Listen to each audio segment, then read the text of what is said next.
دھلنا فرض ہے، جس کا وضو میں دھلنا فرض ہے، تو ایسی سچویشن میں ہمارا وضو نہیں ہوگا۔ ہاں تیل لگایا ہے تو تیل واٹر پروف نہیں ہے، اس کے بارے میں فقہائے کرام نے یہ کہا کہ آئل یا تیل وغیرہ ہم لگا لیتے ہیں، سرسوں کا یا کوئی بھی تیل لگا لیتے ہیں یا کوئی کریم وغیرہ لگا لیتے ہیں، تو اس سچویشن میں چونکہ وہ واٹر پروف نہیں ہوتی، جلد تک پانی پہنچ جاتا ہے، تو اس صورت میں وضو ہو جائے گا۔ بینڈیج، جی بینڈیج اس کی وضاحت کریں نا، پٹی لگانا، پٹی لگانا خون، اس کا حکم یہ ہے زخم پر آپ نے جو ہے زخم کی وجہ سے وہ پٹی آپ نے کی ہوئی ہے، تو اس کے لیے یہ ہے کہ اگر آسانی وہ زخم مثال کے طور پر تھوڑی سی جگہ پر ہے، اب اس کی مثال یوں سمجھ لیں، زخم صرف اتنی جگہ پر ہے اور پٹی جو ہے وہ ساری اتنے حصے پر ہوئی ہے، مثال ہے، ٹھیک ہے، تو اب ایسی سچویشن میں اگر آپ پٹی کھولیں، ٹھیک ہے، اتنے حصے کو بعد ڈھکا رکھیں اور باقی حصے پر آپ اس کو گیلا ہاتھ پھیر لیں اور اس حصے پر پٹی کا مسح کر لیں۔ لیکن اگر آپ دیکھتے ہیں پٹی کھلنے میں زخم کے خراب ہونے کا اندیشہ ہے، زخم کے بگڑنے کا اندیشہ ہے، خون کے بہنے کا اندیشہ ہے، تو اس صورت میں حکم یہ ہے کہ آپ ہاتھ گیلا کر کے پٹی پہ پھیر لیں، ٹھیک ہے، مسح کر لیں، ٹھیک ہے، تو وہ آپ کا دھلنے کے حکم میں ہوگا، دھونے کے حکم میں۔ مہندی لگی ہو تو اس کے بارے میں، اگر وضو کے بغیر آپ نے لگائی ہوئی ہے مہندی، ٹھیک ہے، تو اس صورت میں پھر وضو نہیں ہوگا، کیونکہ وہ بھی پانی کو روکتی ہے۔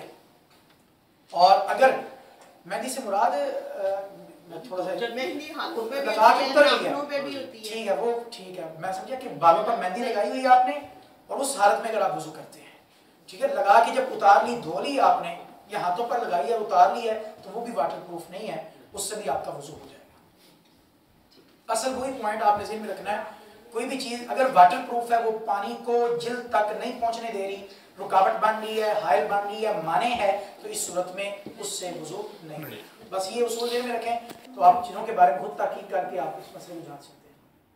کچھ لوگ جرابوں پہ مسح کر لیتے ہیں، ہاں اور وہ جائز ہے کہ نہیں؟ نہیں، جرابوں پر مسح کرنا جائز نہیں ہے، وہ شریعت میں ہم اس کو پڑھیں گے انشاءاللہ، پورا ٹاپک ہے مسح علی الخفین، ٹھیک ہے، موزوں پر مسح کرنا، وہ چمڑے کے ہوتے ہیں یا ایسی چیز پر مسح کرنا جس موزے ایسے ہوں جس سے پانی رستا نہ ہوتا ہے، جذب نہ ہوتا اس میں، ٹھیک ہے، تو اس پہ اگر آپ مسح کرتے ہیں تو مسح علی الخفین ایک الگ ٹاپک ہے، اس پر جائز ہے، ٹھیک ہے، اس کی بھی کچھ شرائط ہے، اس مسح کی اس کی مدت ہوتی ہے 24 گھنٹوں کے لیے وہ کر سکتے ہیں آپ جو مقیم ہے، مسافر نہیں ہے۔ مسافر کے لیے 3 دن اور 3 راتوں کی مدت ہے اور مقیم کے لیے 1 دن اور 1 رات، 24 گھنٹوں کی مدت ہے کہ اگر آپ چمڑے کے موزے پہنے ہوئے ہیں آپ نے، تو آپ جب پہلی مرتبہ وضو کریں، وضو کر کے آپ وہ موزے پہن لیتے ہیں، تو اب جب نیکسٹ آپ کو وضو کی حاجت ہوگی تو وضو کریں گے تو آپ کو وہ موزے اتارنے کی ضرورت نہیں ہے، آپ ہاتھ گیلے کر کے موزوں کو پھیر لیں گے آپ، ٹھیک ہے، تو جب وہ پھیریں گے نا ہاتھ، اس کے 24 گھنٹے بعد جب بھی آپ کو وضو کی حاجت ہوگی تو موزے اتارنے کی ضرورت نہیں، بس مسح ہی کرنا کافی ہے۔ صرف اوپر یا سارے؟ نہیں، صرف اوپر کے، اوپر سے۔ ہاں جی، ادھر سے۔ اگر نو اسپن پہنی ہو یا ٹاپس وغیرہ پہنے ہوتے ہیں، اکثر مسح کرنا ہوتا ہے نا کام میں، اس کا اس سے کیا ہے؟ ہاں جی، چونکہ جو اس اگر نو اسپن پہنی ہوئی ہے تو اس کو تھوڑی سی ہلا کے آپ دھو لیں، کیونکہ وہ اندر کا حصہ فرض نہیں ہے دھونا، ٹھیک ہے، ناک کے اندر کا حصہ دھونا فرض نہیں ہے، وہ سنت کے درجے میں ہے۔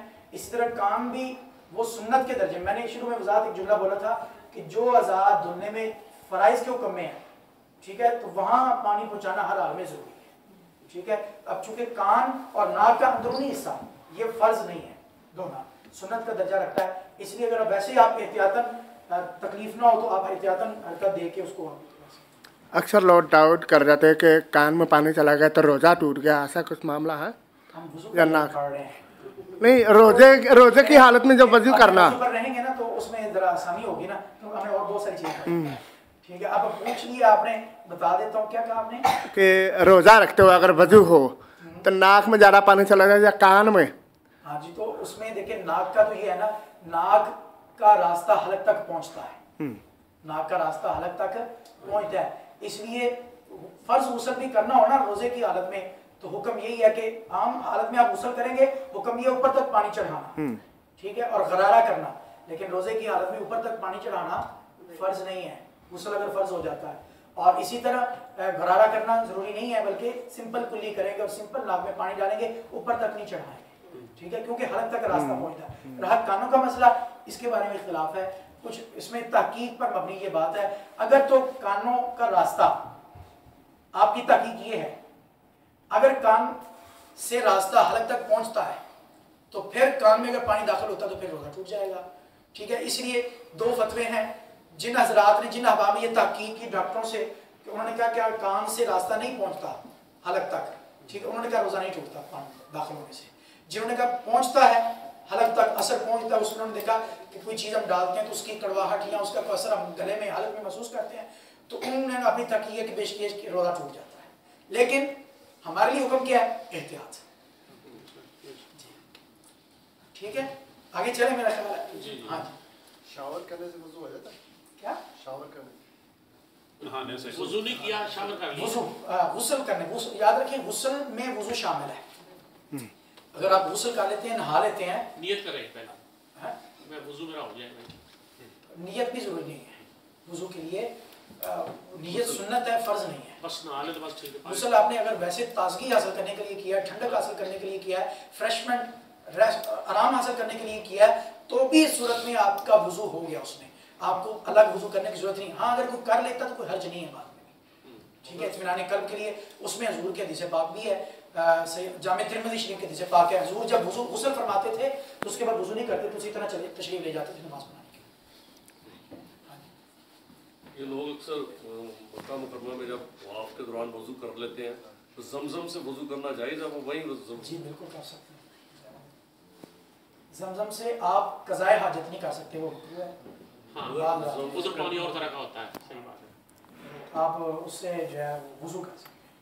کئی علماء کے نزدیک پاؤں دھونے جائز نہیں ہے, زمزم ایک مقدس پاؤں پانی بھی جسم کا ایک حصہ ہے, ٹھیک ہے, اور وہ ناپاک حصہ نہیں ہے. آپ کا پورا جسم, یاد رکھیں, ہاں ٹھیک ہے چہرے کی عظمت زیادہ ہے, اس کی وجاہت زیادہ ہے, اس کی عزت زیادہ ہے دیگر اعضاء سے, لیکن آپ پورا انسان رسپیکٹیبل ہے, ٹھیک ہے, قابل عزت ہے, سر کے بالوں سے لے کر پاؤں کے ناخن تک. ٹھیک ہے جی, چلیں آپ وضو کا, اس کے بارے میں مکروہات کی بات ہو رہی تھی, ضرورت سے زیادہ پانی استعمال کرنا, ضرورت سے کم پانی استعمال کرنا.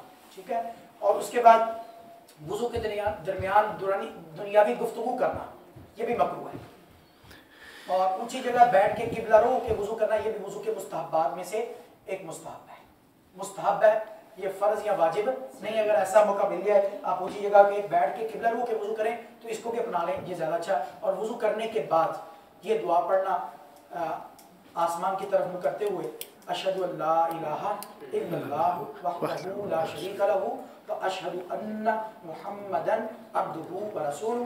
اور ساتھ یہ الفاظ بھی اچھا لیں, اللہم اجعلنی من التوابین واجعلنی من المتطہرین.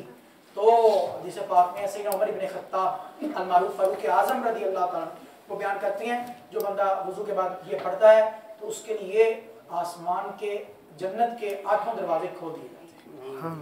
جنت کے 8. جی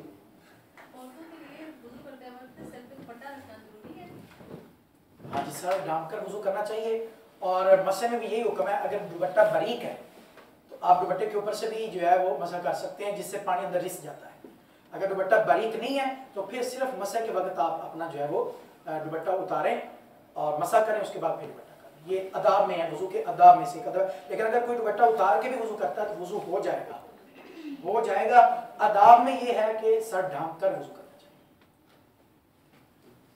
چاہیے. وضو کا بیان ہم نے کمپلیٹ کیا, اور کسی کے ذہن میں وضو کے, اب ہم انشاءاللہ اگلے سبق میں کن چیزوں سے وضو ٹوٹ جاتا ہے اور کن چیزوں سے وضو مکروہ ہوتا ہے, یہ تھوڑا سا اس کا مختصر سا بیان ہے, اس کو ہم آئندہ کلاس میں رکھتے ہیں. آج ہم نماز کا سبق مزید کرتے ہیں.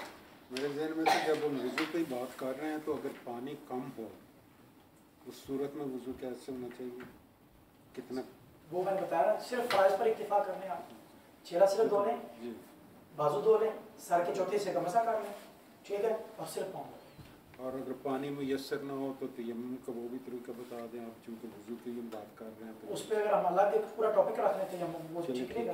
تو انشاءاللہ تیمم کا انشاءاللہ ہم آئندہ کسی کلاس میں نا مکمل کہ تیمم کی شرائط کیا ہے, تیمم کن صورتوں میں بندہ کر سکتا ہے, اس کا طریقہ کار کیا ہے, اس کا پورا مکمل اس کا ذکر کرتے ہیں انشاءاللہ.